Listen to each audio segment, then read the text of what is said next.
Court ಮೆಟ್ಲಿಗೆ ಹೋಯ್ತು ಅನ್ನೋದೇ ತುಂಬ ನಮಗೆ ಬೇಜಾರಿನ ಸಂಗತಿ.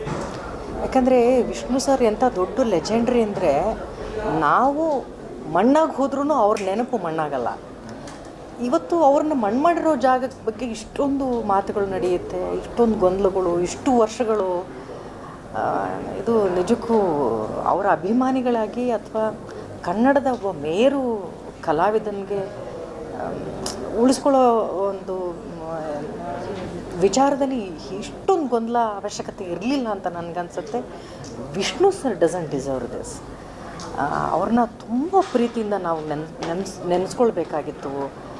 ಪ್ರತಿ ವರ್ಷ ಆ ಜಾಗಕ್ಕೆ ನಾವು ಹೋಗಬೇಕು. It's an emotional bonding. ಅದು ಒಂದು ಜಾಗ ಅನ್ನೋದು ಹಾಗೆ ಅಲ್ವಾ. ನಾವು ದೊಡ್ಡ ದೊಡ್ಡ ಕಲಾವಿದರ ಜಾಗಕ್ಕೆ ಹೋಗ್ತೀವಿ, ಆ ದಿನ ಅವ್ರಿಗೆ ನಮ್ಮ ನಮನಗಳನ್ನ ತಿಳಿಸ್ತೀವಿ. ಆ ಥರದ್ದೊಂದು ಜಾಗನೇ ಬೇಕು ಅಂತ ಏನಿಲ್ಲ, ನಮ್ಮ ಹೃದಯದಲ್ಲಿ ತುಂಬ ದೊಡ್ಡ ಜಾಗ ಕೊಟ್ಟಿದ್ದೀವಿ ವಿಷ್ಣು ಸರ್ಗೆ.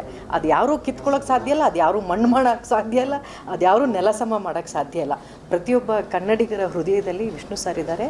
ಆದರೆ ಈ ಥರ ವಿಚಾರ ನಿಜಕ್ಕೂ ಒಂಥರ ಆಗಬಾರ್ದಾಗಿತ್ತು ಅನ್ನೋ ನೋವು, ದುಃಖ ನಮ್ಮೆಲ್ಲರಿಗೂ ಇದೆ.